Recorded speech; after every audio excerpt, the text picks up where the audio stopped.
Is your 2022 Honda Accord's infotainment screen frozen, unresponsive, or glitching? You're not alone. Many users experience these issues. The good news is that most problems can be resolved with a simple reset. Honda has been actively releasing over-the-air updates to fix these issues, so make sure your system is up to date before attempting a reset.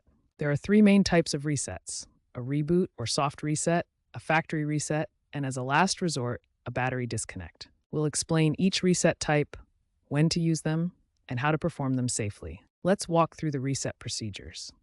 First, a reboot, also called a soft reset.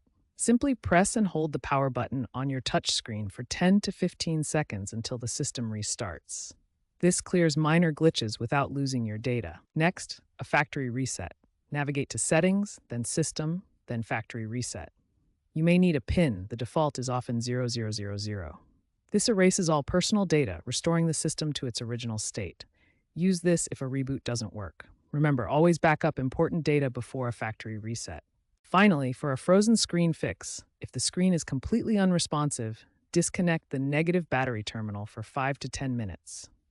Ensure the vehicle is off and keys are removed before doing this to avoid airbag issues.